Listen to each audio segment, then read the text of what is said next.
e politikës shqiptare. Cila ka qenë dhe është marrëdhënia juaj me Sali Berishën, zonja Açka? Shiko, jashtë politike, ka qenë një lexues, jam e mahnitur nga mënyra si lexonte librat. Pra njëri që lexonte libra, kjo ka qenë lidhja ime me të. Në fakt, edhe unë se kam thënë asnjëherë, më pyesin njerëzit, pse ti nuk u përfshive me Berishën? Unë kam një arsye shumë të fortë, që lidhet me rinin ton të parë, kur unë kam qenë gazetare. Për shkak të një artikulli të vogël që shkruam ne, sa kishin ardhur në pushtet të djathtë, ne jemi persekutuar unë dhe kolegu im gazetar, Bujar Hudri, ato kemi parasysh fjalën e lirë, ku je. Dhe ne detyruam hapëm një gazetë të re ku je, akoma madje kam ato të pres, po sigurisht kam qenë disa muaj gazetare dhe kanë qenë muajt ndër më të bukurit e jetës time, se këto kujtojnë se ka lindur tani gazetaria ka lindur shumë herë, gazetaria pavarur po flas, më kupton? Në fillim të viteve të 90 dhe disa muaj jemi persekutuar mbase Berisha nuk ka lidhje. Por regjimi që ngriti ai. Në vitin 1993 po flas.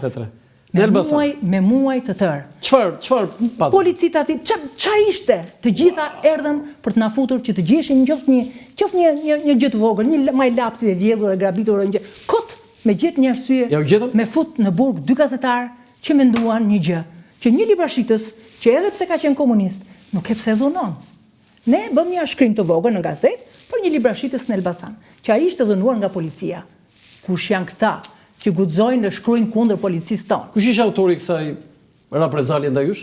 Shteti pra. Po jo, kush ka në emër? Shteti i Sali Berishës. Unë e kisha akoma hijen, traumën e 93-shit. E kishe? Po e kisha po. Dhe në moment që u kthye, është një gjë që e di, është një solucion, një tretësirë që e kam pirë një herë. Kështu që kjo ka qenë, nuk kam qenë e qartë që nuk do të ndodhte. Unë u gënjeva që është e vërteta, se mendova, zoti Basha ka studiuar në një shkollë që unë e di, është ku më aman më? 200 metra larg shtëpisë time në Hollandë, në shkollat më të mira në botë. Dhe mendova, ky njeri i shkolluar. Ju duat kur ishte Jo, unë e kam njohur shumë vonë. Jo, nuk e kam. Shkuat ju në Hollandë, në vitin? Unë kam qenë në Hollandë në trajektore tjetër jetës, ka lidhje fare. Ai çfarë bënte? Ishte student, dhe unë e kam njohur shumë vonë. Jo, më fal edhe një herë, kur shkuat ju të jetonit në Hollandë. Po. Luzim Basha kishte mbaruar studimet? Nuk e kam parasysh tani vitet. Po me çfarë merresh aty? Po nuk e di. Unë kam qenë në jetën time, e martuar me një holandez në jetën time. Po kur u ktheva, ose kur si ka asnjëherë, sepse kam ikur ndonjëherë, kam ikur dhe kam ardhur, kur e pash në politik, u gëzova për faktin, flas për 2005 dhe më votë. Vetë personalisht e kam njohur në 2015-ën, në Panajër, që vinin këto vizitonin Panajër. Kështu që e kam njohur vonë, nuk e kam njohur zotin Basha. Këtu.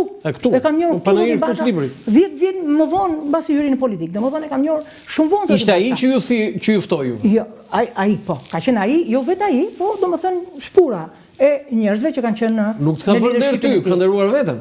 Nuk e di këtë gjë, mund të them se respekt ka qenë. Po ta them unë, sepse ka njerëz si flutura, njerëz të mrekullueshëm me karrierat e tyre, do të ishte mirë sa më shumë të pranojnë, sa më bujare të jetë politika me ta. Aq më shumë do ta zbusin veten. Por ata nuk i duan. Pse rezultoi kështu Luzim Basha? Nuk i duan. Dhe që ta mbyll këtë zotit Basha, unë besova që zoti Basha, domethënë, ishte këtë staturë europiane, kam besuar vërtet. Dhe prandaj kam hyrë në politikë. Se aty kam pas ftesa 93-shin, 90 më vonë. Gjithmonë nga PD? Disa herë. Po nga PD. Po nga PS? Nga PD, se kam qenë i qartë. Jo. Po nga PS? Vokacioni ka qenë i qartë. Asnjëherë. Ka qenë i qartë vokacioni. Jo. Kështu se Edi Rama mund bënte kapërcime kështu. E bën. Atë ka bërë ftesë? Jo, nuk ka qolluar, jo. Jo, sepse do të jem sinqert. Jo.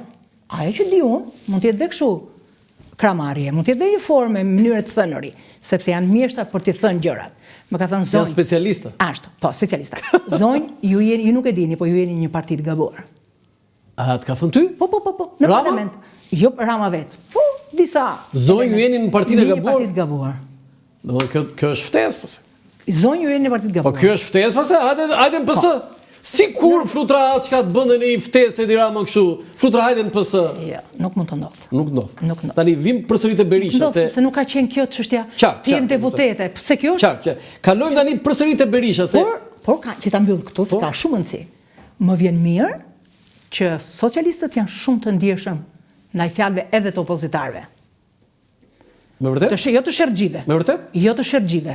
Ma vërtet të njerëzve që flasin. Ma vërtet sepse unë di disa projekte të cilat unë i kam shprehur si kryetare e Komisionit Medias, të kulturës, sepse komision me shumë punëra të arsimit, sot po zbatohen në Elbasan. Janë hapur fondet për revitalizimin e Kalas, të disa muzeve. Një sekund, ti marrë me radhë. Do të thënë, ti ke parashtruar unë kam thënë ato që do bëja në parlament, unë kam thënë që duhet bërë kjo. Çfarë ishin këto? Mund të Unë kam thënë në komision. Unë kam thënë në komision. Kur ka qenë Ministrja e Kulturës, por dhe kur ka qenë Ministri i Arsimit, si elbasanëse. Patjetër, e kam përkuar si elbasanëse. Dhe kam thënë pse është dëmtuar, pse nuk e ktheni muzeun e Kongresit Elbasanit. Pse? Gjeni format, blini. Gjeni format, është puna juaj. Dhe çfarë bën socialistët? Kam përshtypjen se tani duan ta revitalizojnë tërë. 2. Përse nuk kthehet në zonë muzeale? Godina Kongresit Manastirit, Kongresit Elbasanit, bashkë me kishën e famshme të Shën të Bugoshës së asaj të fjetur, të Shën Marisë së fjetur, dhe i kam shpjeguar dhe këtë gjë. Në komision. Që Godina në komision, Godina ngjitur me godinën e Kongresit Elbasanit, është shtëpia ku shkonte Abdyl Frashëri. Mirat Frashëri. Tek familja Kennedy, sepse familja Kennedy, të famshme të Kennedy-t, i dini ju, kanë jetuar më përpara, flas për 14-ën. Edhe me herësit, kanë qenë në Elbasan, dhe ajo godina... Për malarjen e fondacioni famshme. Jo, po kanë ndihmuar shumë nga Kosova dhe Dibra që u mbush, ajo që themin e sot Fushmëreti, janë të 14-ës, të bartur me 14-ën, dhe këta kanë qenë mecenatët, i kanë ndihmuar me bukë. Dhe çfarë doni këtu ta bëni këtë? Kjo të bëhet një muze. Është ngjitur dhe burgu ku kanë qenë 4 muaj, 2 oficer holandez kanë qenë të burgosur. Kam përshtypjen se tani po vijnë projekte, por këta nuk kanë transparencë që dhe ti marrë të japësh në këshill. Tjetër, 3. Për shembull shtëpia e Kosani Kristoforidit. Sigurisht nuk është ajo, sa ajo e para është prishur, po ngjitur aty është një shtëpi ku kanë ndëjtur disa kohë. Duhet bërë. Muze. Pra, duhet konceptuar Kalaja, e Lefnosit e të tjerë. Si e Lefnosi, jo prit të Lefnosi ka dhe një histori me një zonjë skoceze. Pastaj është dhe një tjetër gjë që është shumë e bukur. Cila? Është shtëpia e Hazllukut. Margaret Hazlluk. Që ne i themi në Elbasan, i themi shtëpia e Angleskës. Me nga gjyshja ime, ku kalonim aty me gjyshën time. Ju lutem regjia foton e Angleskës.